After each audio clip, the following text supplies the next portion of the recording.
Hello, everybody. I'm Shane. And I'm Ken. And welcome to GemTalk.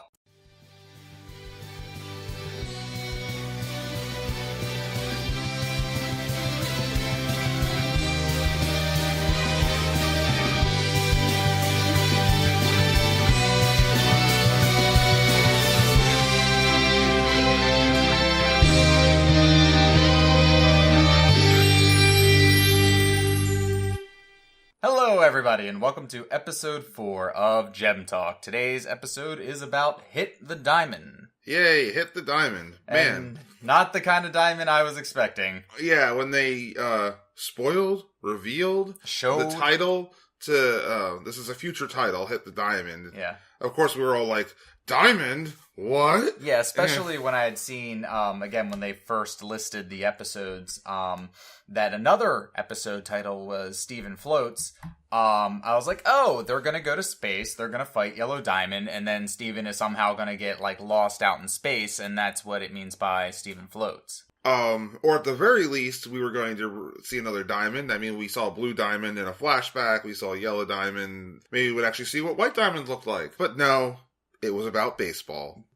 Kind of surprisingly, the diamond shape that the Ruby ship makes once it crashes into the ground ends up being a baseball diamond, which I believe you said was foreshadowed by the box of baseball supplies that were lying in the barn. Yeah, I mean, early in this episode, suddenly there's a box full of bats and gloves and everything like that. I'm sure we've not seen anything that looks like that at any other time during the whole cluster arc, or even in the old episode where they try to go to space. In fact, I think the only sport they really indicate rather regularly is tennis, and that's usually through Connie. Yes. My general impression of this episode is they're still being mostly lighthearted about things. Yes, but it does include Ruby and Sapphie, again, which I'm always happy to have an episode for, regardless of what ham-fisted means they use to bring them in. Yeah, and this is the first episode I've seen where there's not some kind of tension between them, whether it's them being separated in Jailbreak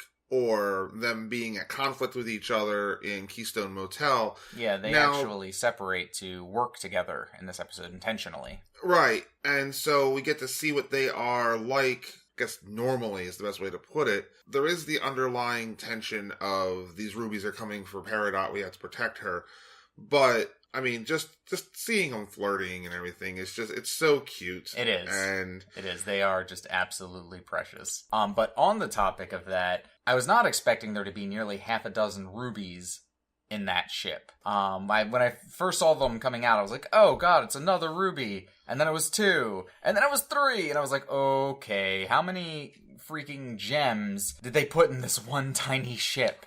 And then when all 5 of them popped out, I thought, oh, maybe they're in their, light body state when they're inside of the ship.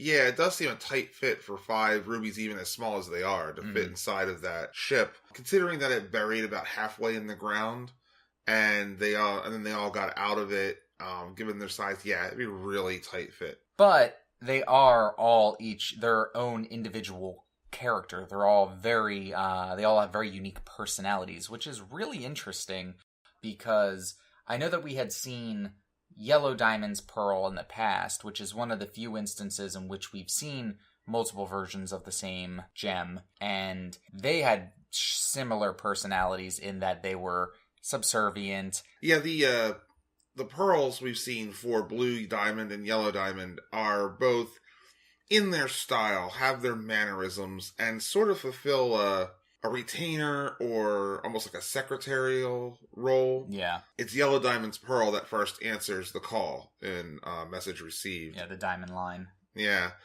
And in the answer, we see Blue Diamond's Pearl kind of standing in front of the dais, just being that chamberlain or retainer type of person. Butler or something, maid, what have you. And it seemed to me in the answer that the set of rubies that were protecting Sapphire were all more or less the same in personality. They all had that sort of gruff, aggressive personality. They were all kind of focused on punching or fighting the rebels. Yeah, so it was really surprising to see these 5 rubies with very distinct personalities. Their gems are all different places. They're all slightly different hues of red. Yeah. Again, their personalities. So we have the leader, the newbie, the effeminate one, the one with the ruby on its eye, which is just kind of gruff, growls most of the time. Yeah, very angry. And the one that was doing all the karate kicks and stuff like that. Yeah. In my opinion, they act like a bunch of children. It's like you sent a bunch of second graders to go and do a mission. The way that they behave and their seeming lack of intelligence. Yeah, I had thought at one point that maybe rubies, when they're made, if you can choose I don't know if you want to call them capabilities of a gem, that rubies are specifically kept unintelligent so that they can focus on their duty as a grunt soldier. You don't want any of your foot soldiers getting any wise ideas and defecting or, trying to start a rebellion or something. Yeah, and that would seem to fit the stereotype of them just being grunt soldiers. And if they make Paradots to be super logical and to be engineers and stuff like that, and our Peridot is very logical, as we've said multiple times in the past, then it would stand to reason that rubies would be not valued very highly because they're created, they get destroyed. It's almost like whatever. They're like throwaway soldiers. Yeah, I mean, they had sent 3 alone just to protect Sapphire, and now they're sending 5 to rescue who they call the quote-unquote, at least in the beginning of the episode, the quote-unquote leader of the Earth mission. Yeah, they say they're looking for the leader of the Earth mission, and of course, Peridot, with her overinflated sense of her own importance, thinks they mean her. Yeah. I wonder what she feels when they finally reveal that it's Jasper they're looking for. She probably feels relief, but I think maybe a secondary thought would be, well, I thought I was the important one. I'm the one that actually insulted Yellow Diamond. I called her a clod to her face. Yeah. And all that. I mean, when they bring it up, she's obviously somewhat shocked, almost appalled. So, yeah, I think that she had considered herself the most important member of the Homeworld Gems, and coming to face the fact that maybe there was something about Jasper that was more important to her is just inconceivable. Yeah, when they showed up in the gem ship, you see Peridot, Jasper comes up, and at the time, I assumed, Jasper's the Brute Squad person. Very large and aggressive and everything. And had that big, billowing cape. Right, so I had that assumption that Peridot was the leader of this group, so I'm willing to go along with that up to this point where they're calling Jasper the leader of the Earth mission. So now it feels like, okay, Jasper was on this mission. They had Peridot come along because she's the one that had been going to the Earth kindergartens and checking on the cluster and everything, so she knew more about what was going on there. And then they brought Lapis because she was their quote-unquote informant.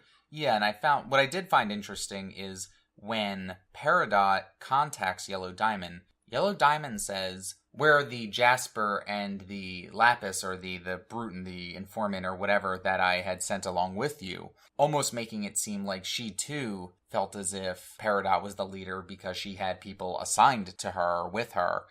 So I don't know if Yellow Diamond is looking for Jasper instead of Peridot. Maybe she thinks that Peridot can't be reasoned with anymore, so she wants Jasper back because there's still the slight possibility that Jasper still has valuable Earth information. It could be that she told the Rubies that Jasper was the leader of the mission because it's Jasper that she wants. Yeah. Or she could have just told the Rubies, go to Earth and get Jasper, and not technically said that she was the leader, and they just assumed that she was the leader. So there's a lot of potential misinformation here. The Diamonds are probably not prone to tell their underlings everything that's going on, just what they need to know at the time. Yeah, and another interesting fact, again, a lot of this seems to fall on phrasing. When the Rubies first show up, the leader Ruby says, now where is that gem our sensors picked up on? Only one. Doesn't say gems, only says where is that gem.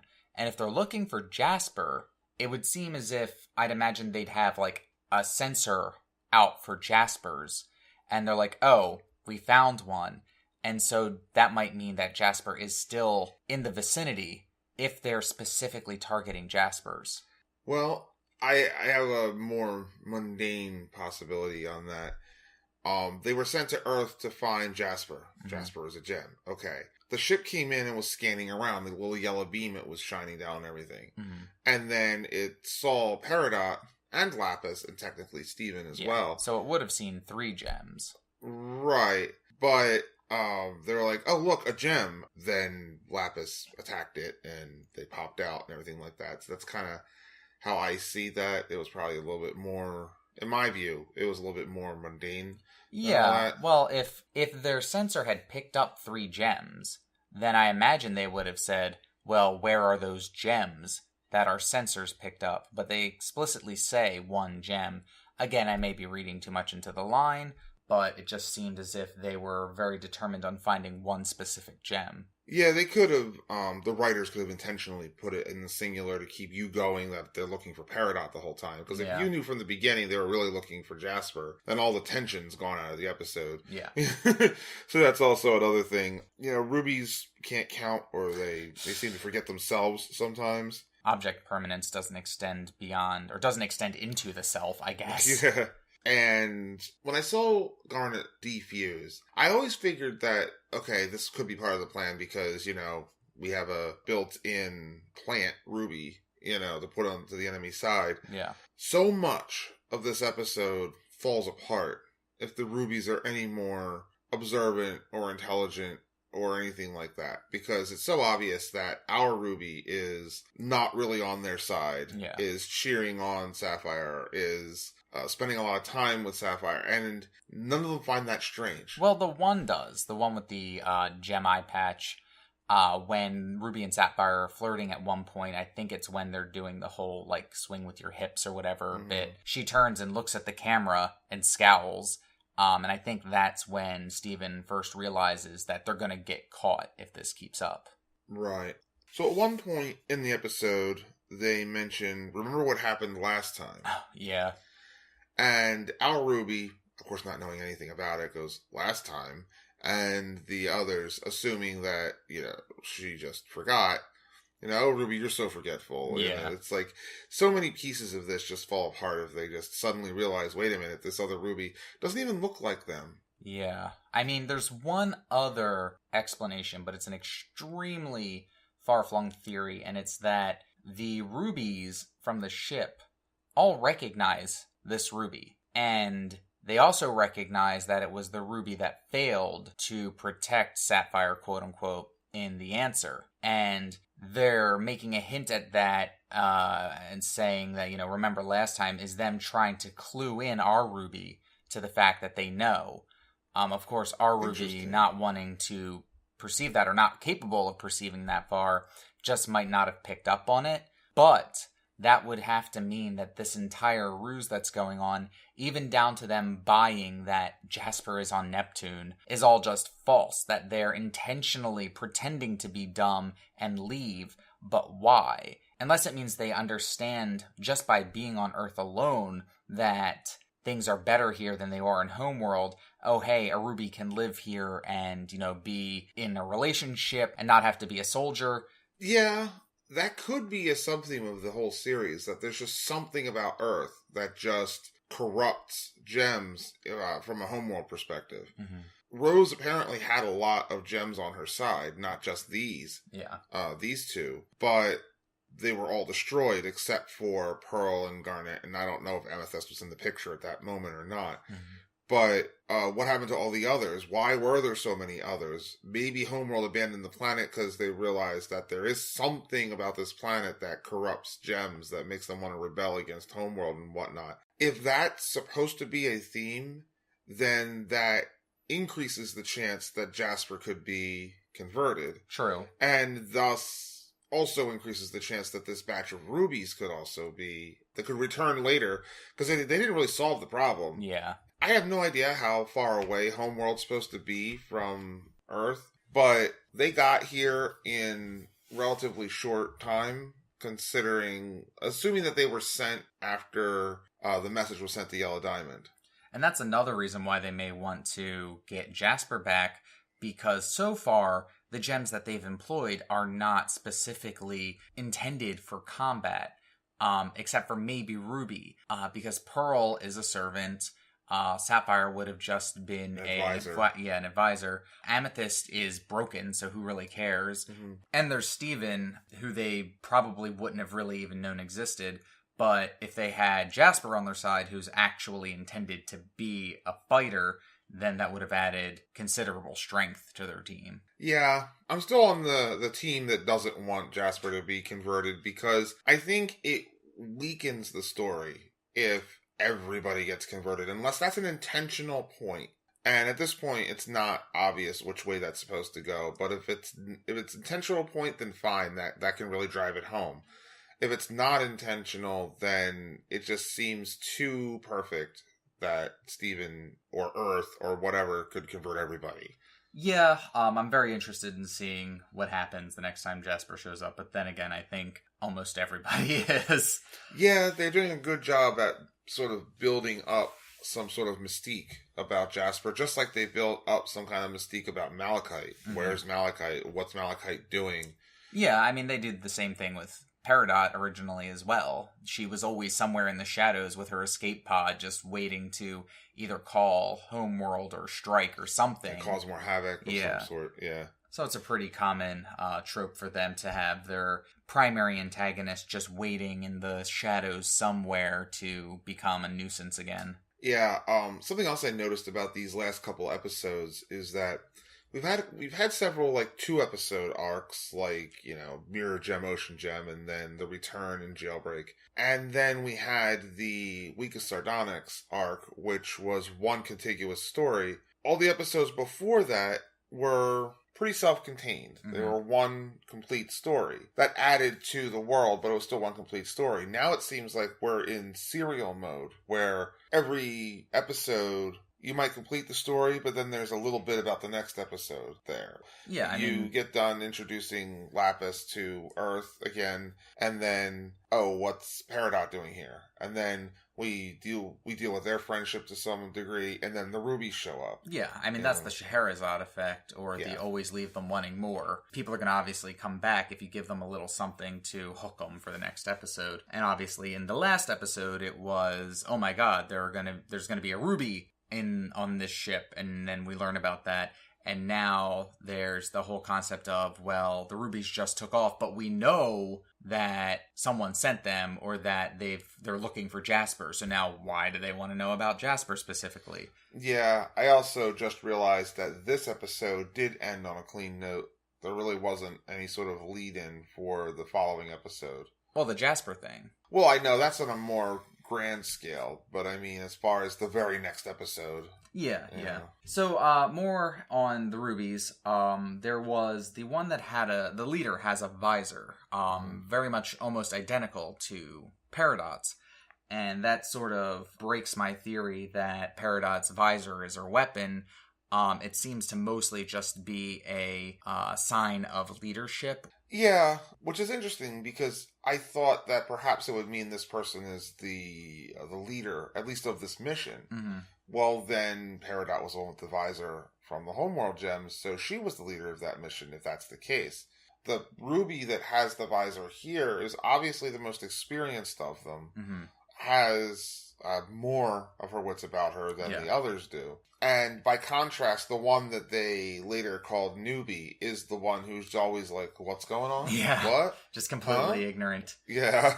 So yeah, I don't know if that's supposed to be specifically a sign of leadership, or if it's just a tool that some of the gems are granted, and it's just coincidence that the leader has it in this case. But most importantly to me, it means that no, the visor is not Peridot's weapon.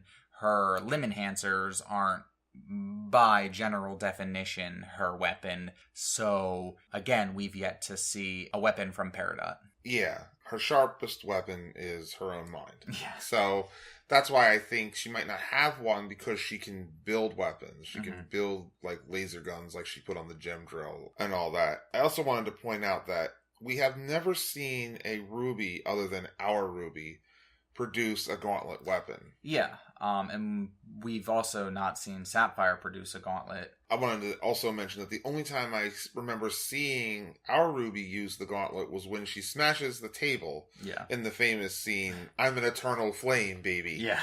And then smashes the table with the one gauntlet. Yeah, so she doesn't have a pair of gauntlets when she's separated. Yeah, that's why I believe it's implied that Sapphire has the other one. It's just never been explicitly shown. Yeah, I mean, Sapphire has two primary powers, the future vision and ice abilities. Yeah.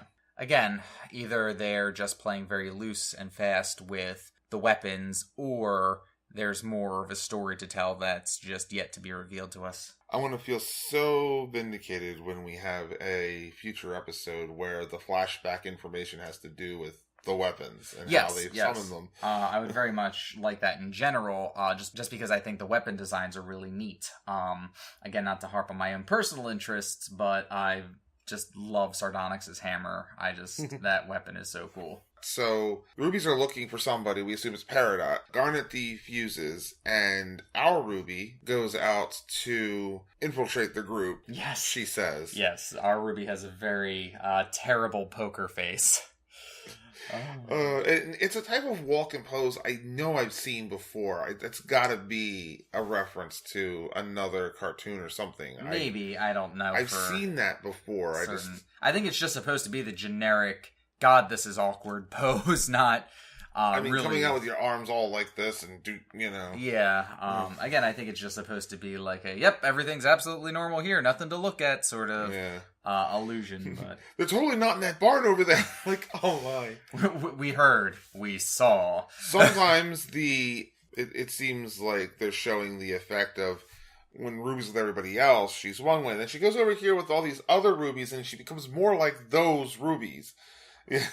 Yeah, it's also possible that just being defused from Garnet has a negative effect on them beyond the obvious flirting issue. Mm-hmm. Because, like in Jailbreak, Ruby complains about not being able to see, and that's mostly because she had lost future vision from being separated from Sapphire. So it's possible that there are other debilitating effects that come from defusing. Just like the Barnmates episode with the drawing the line down the middle of the barn, this feels like a sitcom moment. Yeah, it is very, again, ham-fisted. It feels like they were just looking for an excuse to have a baseball episode. So how can we make that happen? Yeah, in a way, this is almost one of those bottle episodes because the main contents of the episode don't really affect the story much. The part at the beginning where the Rubies show up, the part at the end where they say, oh, we're looking for Jasper, and then they go to Neptune. Those are the parts that are important for the whole story, but the middle of it is like throwaway. Yeah, it's fluff. A lot of it is just getting to watch Ruby and Sapphire act cute, which again, I'm not going to complain about. And seeing just how completely enveloped in each other they are. I mean, Sapphire takes a baseball to the head at one point and doesn't even flinch. So not only did that bypass her future vision, but it also didn't cause any physical pain. Which reminds me, I've wondered more than once whether Garnet, or Sapphire, needs to focus on future vision to use it. Or if it's a sense, like sight or something, where whatever you happen to be looking at the time, that's what you're seeing. I mean, I'm sure that it probably functions like any other sense, where it's active regularly, but if you wanted to focus in on something, if you wanted to get a really good look at something, you could focus and get a better reading on it. So she can probably always see like these branching paths of fate and destiny, but if she wants to know specifically, oh, what'll happen under these circumstances, she can focus in on that and sort of watch it play out.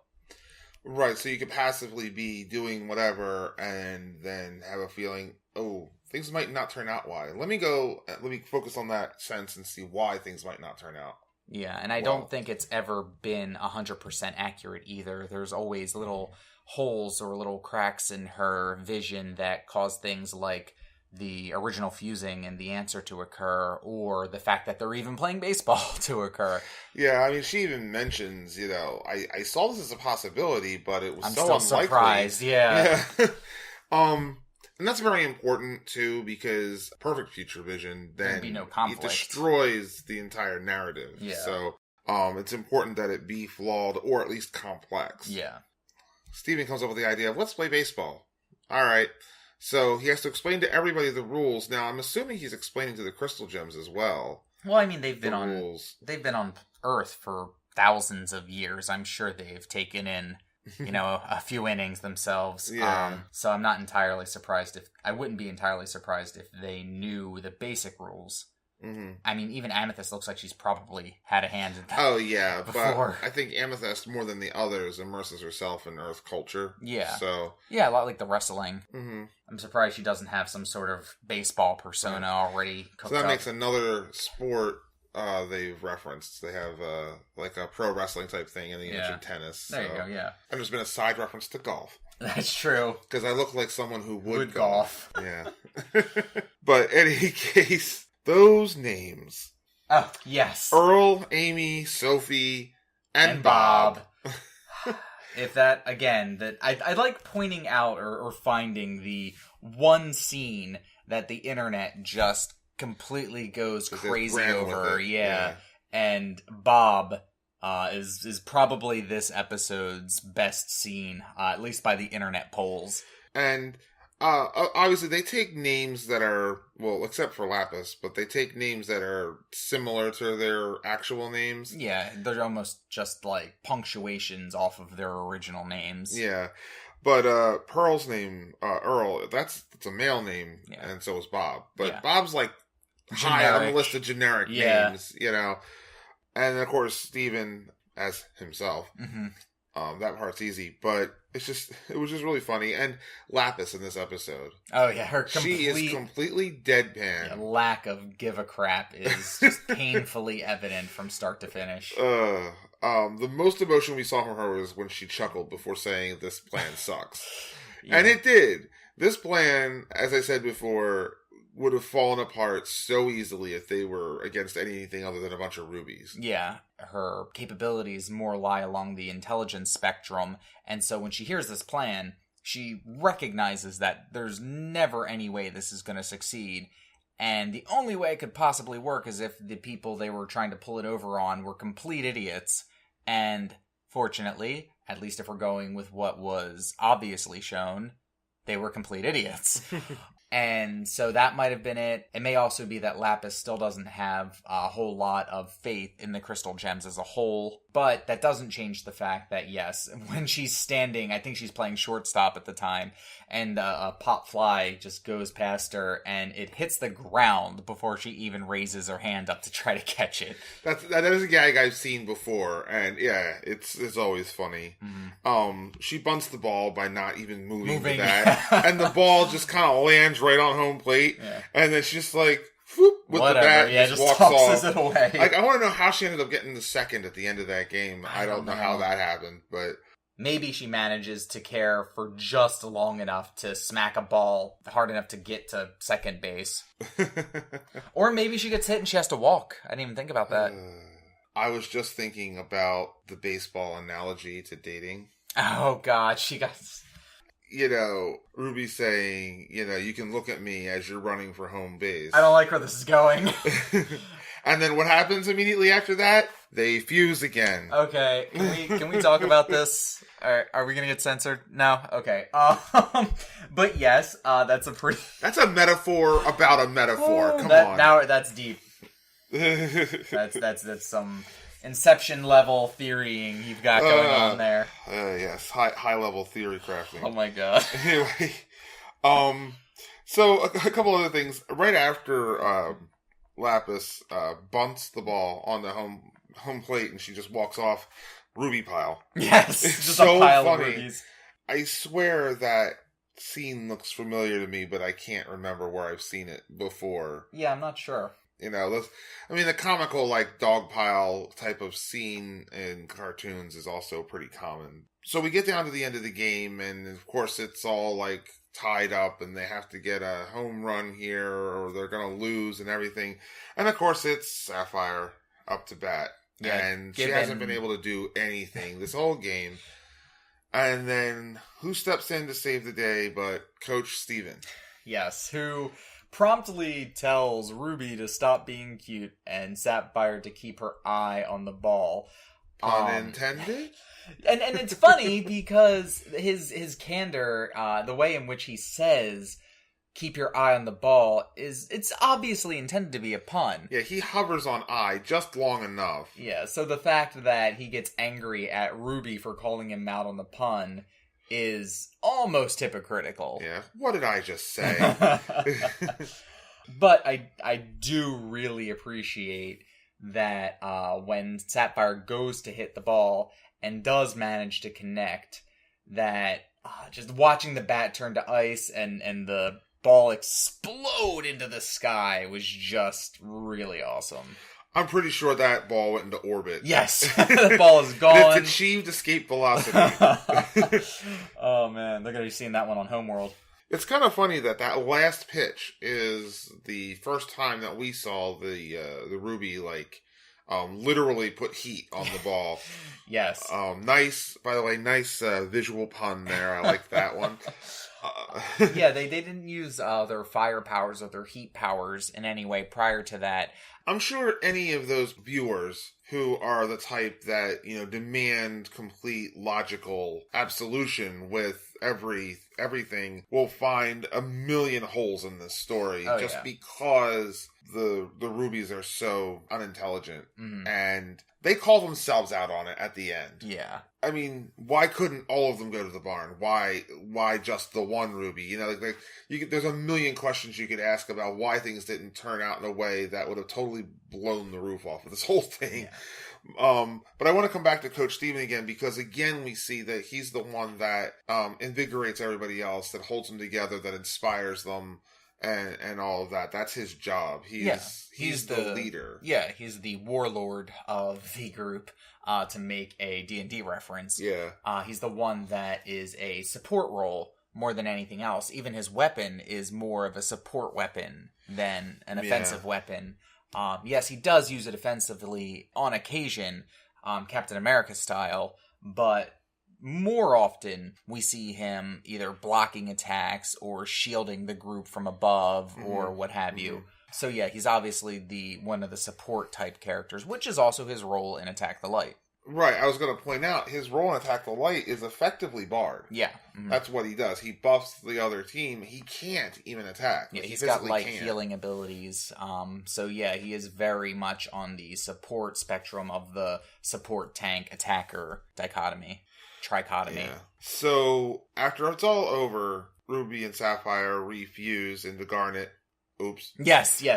Unintentionally fusing back into Garnet and blowing their cover. For the second time. Yes. Unintentionally. And in a very similar manner, like, a running tackle that turns into a fusion. Yeah, I really appreciate your, care and affection for each other, Ruby and Sapphire, but seriously, cut it out. You're ruining everything. But the cover's finally blown. I mean, not even the Rubies can deny that there's something strange going on here. Well, they recognize that it's a fusion. I mean, up until that point, they thought they were humans. Mm-hmm. So when they suddenly fuse, at least they can recognize that. Mm-hmm. And yeah, now they're gems. Something here is strange, so we have to defeat them. By fusing. To a humongous Ruby. Yes. So the second time we get to see a Mega Ruby. It's almost as if Rubies are like the demo gem. Like every time we have to see something, it's like, okay, we'll show it with the Rubies first and then carry on. Yeah. And now, again, when the Mega Ruby forms, you see each of the gems in their spots. Mm-hmm. The eye patch gem is on the pupil of the eye, because it's now the eye itself is so much larger. I just thought that was funny. Then Peridot rushes out to sacrifice herself. Yes, Peridot runs out and says that she's not... I don't know if she necessarily sacrifices herself. She's basically saying, I don't want you to hurt my friends, so here I am. Take me, effectively. Well, I don't think she was going to say, take me. I think she was going to say something more along the lines of, like, I'll defend them if I have to. Darn, we almost got to see her do something offensive for once. Orpheus. Sorry. Oh my goodness. Sorry. It's okay. You almost got through a whole episode without mentioning Lapidot. Well, to be fair, this episode really didn't have much in the way of Lapidot hinting, mostly because they were kept on opposite sides of the field in this episode. Yeah, I mean, Peridot is literally kept in the background the whole episode. Mm-hmm. She's there basically to give the story structure. She's the reason why this is all happening. Mm-hmm. So Steven runs back. How are things going? Everything's going fine. You're lying to me to make you feel better. Thank you! Yes, this episode had a lot of really good one-liners as well. Again, I would like to say, especially from Peridot, there's the scene where she crawls under the box, and when they go to say that they're going to protect her, Garnet calls her a clod, and she just, in the most adorable, cutesy voice, says, "But that's my word. And just, oh my god, she's so perfect. It's funny because it's not the first time when the Crystal Gems said it. Amethyst has said it back at her in the past, too. Yeah. But since Garnet was saying it in a more affectionate sort of way, I guess, it's like... I think she's just recognizing now that they're accepting her for who she is and kind of adopting her personality as a part of the group. Yeah, because this is the point, now that the cluster thing's over, that if the Crystal Gems were really going to throw her back effectively, this would be the perfect opportunity to do it. Yeah. And they choose to protect her. So this relationship is going both ways. And now it becomes more of a unit. Yeah. Maybe Lapis is going to witness that the Crystal Gems are protecting Peridot, Peridot's protecting them, everybody's friendly with everybody else. Hey, maybe this isn't so bad. Maybe they're not all I thought they were. Yeah, I mean, one of the important things that could really come from this is Lapis was very, very insistent on protecting Steven and the Crystal Gems, or at least Steven, by sacrificing herself to become a part of Malachite. And in a similar way, Peridot, if she was intending to sacrifice herself, was fulfilling the same sort of action. Maybe Lapis will see that she and Peridot aren't very different after all, and this could lead to them getting closer, and maybe there were some hints of Lapidot here. There was a couple other things from Lapis. You mentioned earlier that Lapis gave Ruby and Sapphire the thumbs up when they were flirting with each other. Yes. There's a very quick scene when Ruby and Sapphire are first beginning to flirt, and the group kind of realizes, oh no, this is gonna blow our cover. When it pans back to the rest of the gems watching and being somewhat concerned, Lapis, still with her complete deadpan stare, doesn't really change her expression, but her hand just comes up and gives a quick little thumbs up. Mm-hmm.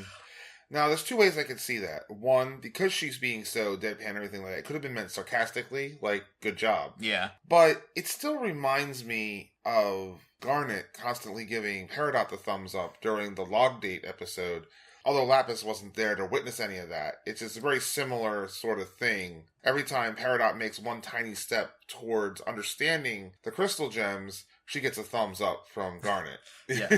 I just like to think that either Lapis approves of cross-gem relationships/fusions, and therefore that's just her indicating like that she's more accepting of the Crystal Gems as time goes on, or more Lapidot fodder, just saying. I'm cool with fusion, I'm cool with fusing. She probably understands Garnet a lot more now that she's been a fusion for all this time, even though it was a bad fusion. Yeah. She could at least on some basic level understand Garnet. Yeah, and I think that even though a lot of negativity did come from that fusion, Lapis is probably at least aware of the capabilities of fusion. So yes, she can recognize that fusion is something wonderful, something that can give you great power and strength capabilities, can improve you as a person. It's just that Jasper was not a brilliant partner to... Yeah. They are really bad for each other. And Garnet is the poster child, effectively, for a proper fusion. Yeah. Mm-hmm. So seeing Garnet and perhaps later talking with her will show Lapis that fusion's okay. It's not always going to be as terrible as it was with Malachite. Yeah, because I think that's something they haven't really touched upon before. They've touched upon fusion in general, but they haven't touched upon the fact that there can be bad fusions. Because I think every fusion we've seen, barring the cluster and its various similar miniature versions, every fusion has been intentional, has been for a productive purpose, has been for the good of both parties involved, except for malachite. Yeah, and with other fusions, I'm thinking particularly opal, sugilite, and alexandrite here, the whole point of Giant Woman was that Pearl and Amethyst are so opposite to each other. How would they ever agree enough to even make a fusion possible? And that fusion fails at the moment that they realize, oh, we didn't get the beetle, and they probably have completely differing reactions to that. Yeah. Like, Amethyst might have been like, oh well, and Pearl, with her sense of responsibility, be like, oh no, and because Opal says, I forgot, or I don't have it. Yeah, well, they also, as soon as they defuse, start blaming the other. I think that was specifically an example of how fusions stop working once the parties involved become so drastically, yeah. Okay, and then you have Sugilite, which was an unstable fusion, but Sugilite was unwilling to defuse because I think that Garnet and Amethyst have certain things in common, particularly on the aggressive side of things, and Sugilite allows that to come out. Yeah. And as you mentioned in one of our earlier podcasts, the idea of a Sugilite minus the Sapphire portion is kind of scary. Terrifying. Yeah. Then there's Alexandrite, where in Fusion Cuisine, Alexandrite defuses because of them becoming in conflict over the food. You know? Because Amethyst likes it, Garnet's like whatever, and Pearl's like repulsed disgusted by it. Yeah. We have here, whenever the members of the fusion come in conflict with each other, the fusion breaks. Then you have Malachite. Well, I think that Malachite was kept together because Lapis had such a strong control over Jasper, whereas Pearl wouldn't want to chain Amethyst down and force her to be a part of a fusion. Same with Amethyst and Garnet, for example. Yeah, they don't want to force each other to do this thing. They don't want to make each other do something. I mean, they may squabble, they may have their differences, but they're not going to strong-arm the other into doing something. But in this scenario, Lapis was forcing somebody to do something, was forcing Jasper to do something, and... Right, and Jasper's intention was to become a more powerful gem for the purpose of defeating the crystal gems, and I'm assuming recapture Steven and all of that. So, they both have a purpose for wanting to stay fused. They just are... Those purposes are different. Yeah. Right. And then we have Garnet, actually, in Keystone Motel, where... because of Pearl's deception, and abuse of the power of fusion, which is very important to Garnet. Again, totally differing reactions to it. Ruby just wants to be angry, and Sapphire, I'm going to call her Sophie again at some point. I just know it. It's such an obvious name. Yeah. Anyway, is like, well, everything's going to blow over. It'll be just fine. And that conflict just makes me wonder, because we haven't spoken specifically about that episode yet, but if Garnet decided to go on the trip so that the other crystal gems wouldn't see her defuse because she knew it was coming. Maybe. Yeah, it's quite possible. Kind of like, I'm the leader, I don't want them to see my weakness. Yeah, and I mean, it is something that Garnet tells Pearl in confidence in the next episode. Right, and Amethyst, who can hear it, is like, that happened? Yeah. You know? So yeah, that's probably just a bit of pride on Garnet's behalf. Yeah, again, makes me wonder what things must have been like soon after Steven was born, Rose poofed, or whatever happened. We still don't know. Yeah. And Garnet became the de facto leader. What a burden that must have felt like on her at that moment. And I'm sure we're going to get a flashback to that at some point. Yeah, there are going to be more episodes that follow the young Greg and the Crystal Gems. Yeah. Yeah, and they're always such great episodes. Yeah. Also worthy of note is when the Rubies go to leave, first of all, they say that Jasper is on Neptune. Well, Steven says that Jasper is on Neptune, which I don't know if that was just some casual punt to be funny and that's not going to show up again in the future, or if we're going to get some scene with the Rubies reporting back to Yellow Diamond from Neptune. And I have a couple of thoughts about this. Is the fact that he chose Neptune important? It is, if you're a Pluto's not a planet person, it is the furthest planet away. Neptune is the planet of water. Yeah. Okay. Which is kind of somewhat ironic given how Jasper's existed for the last couple of months. True. And may even still be existing if she did fall all the way down to the cluster in that fissure. Yeah. Also, Neptune is sometimes associated with ice as well, given its distance from the sun, and the fact that the ruby that we know is associated with an ice-based gem.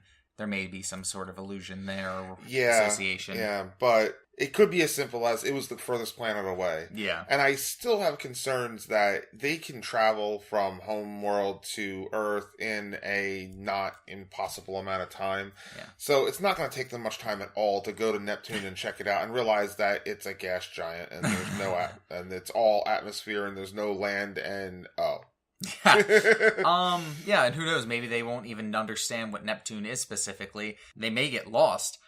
They made it evident that they don't know what Neptune is because the one Ruby says, "Oh, it sounds like such a lovely place." So, who knows? Yeah, they'll probably consult their navigational computer or whatever. Yeah. So, the ship just takes off and there's this little black thing that forms above it. It ascends out of the ground. It forms these halo-like rings around its head, which I thought was going to be just the indication that I was going to start zooming through like a sound barrier or something. But then, they sort of flash and condense down into this tiny little black dot, which to me at first looked like the angry symbol, or the mark of frustration that they use in older cartoons. A hash mark thing? Well, no, it's just like a little scribbled circle. Oh yeah, the little ink scribble. Yeah. And I was like, what is that about? And then it flies off with that thing in tow. It's an interesting detail, and I can't imagine them just putting that there as a throwaway detail. Yeah. So my theory is that the thing is a microscopic black hole, and that's how gems do faster than light travel. Yeah, somehow the amount of gravitational force created by the black hole allows for high-level propulsion. Yeah, and then apparently also being able to move the black hole.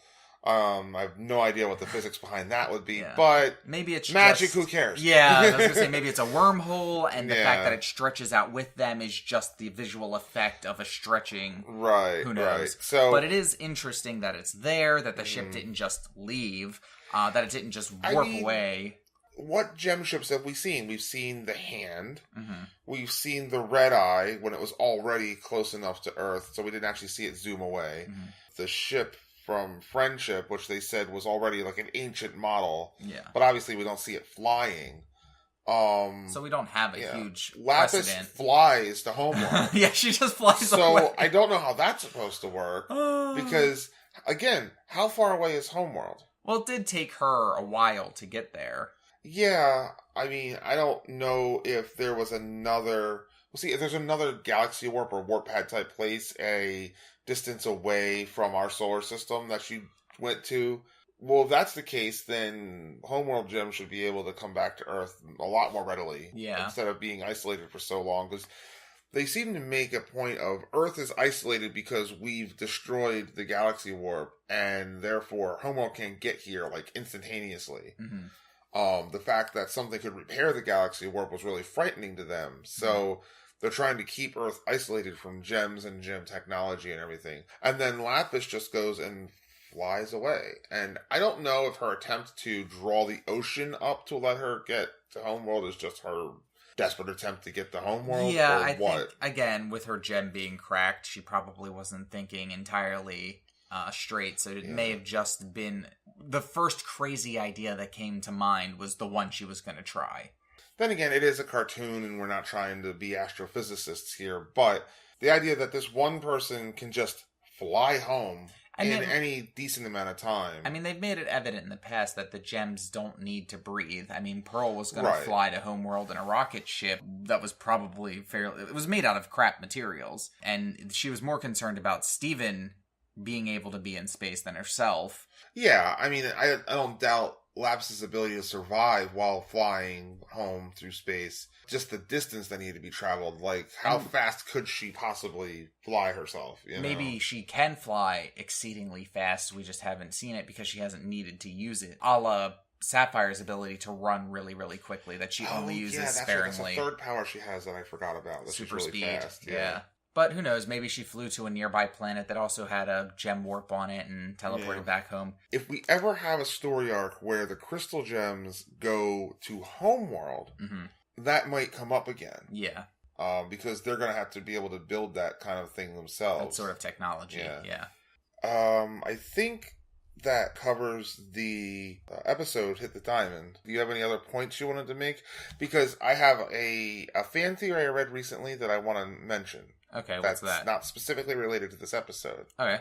And that's the theory that the Peridot that we saw the first time we saw Peridot is not our Peridot, but a different one. Interesting. There's a couple of reasons why. One is personality. Yeah. Okay. In Warp Tour, when you first see the Flask Robinoid spear things, the Peridot that shows up is like all business.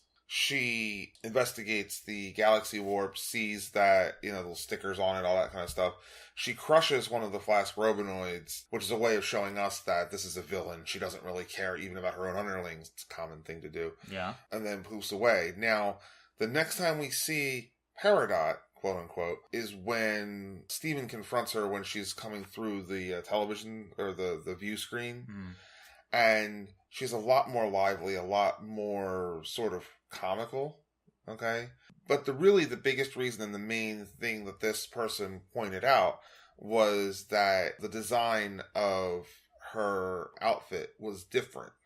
Yeah, gems do change their shape and appearance. Particularly after they get poofed. Though. Yeah, they can do it literally at any point. Gems can shapeshift with varying success on doing so. Amethyst can turn into pretty much anything and can keep those forms for a protracted amount of time. So trying to take into account how a character looks, especially in a series that has many different artists, is probably not a great idea. Or at least it won't really hold up as far as a defense. I think it's an interesting idea. We mentioned in a previous episode about what would happen if other Peridots come back to Earth and how that would affect her. And here was this fan theory that, we've already seen more than one Peridot, potentially. Something about the design on the elbows, like having yellow diamonds on the elbows. And at first I was like, well, the limb enhancers. Yeah, I have limb enhancers anymore. Portions of the limb enhancers. Peridot became obviously a much less threatening figure once the limb enhancers were gone. Yeah.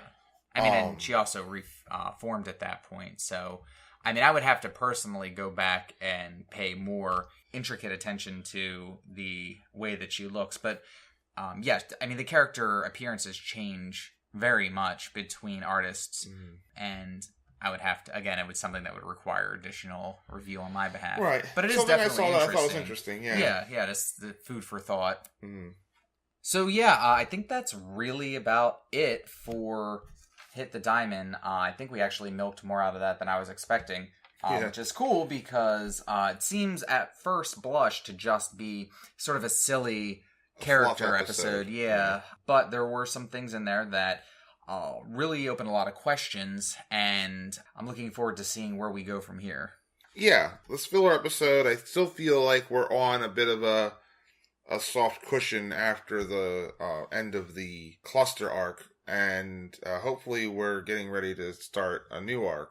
Okay, so that's it for this week, and if you guys have anything you'd like to say, let us know what you think, have any questions, want to shoot a theory our way, you can email us at gemtalkpodcast, all one word, @gmail.com. Yeah, if we get any good theories, then we might end up discussing them during one of these talks. All right, so see you guys next time. Bye! Bye!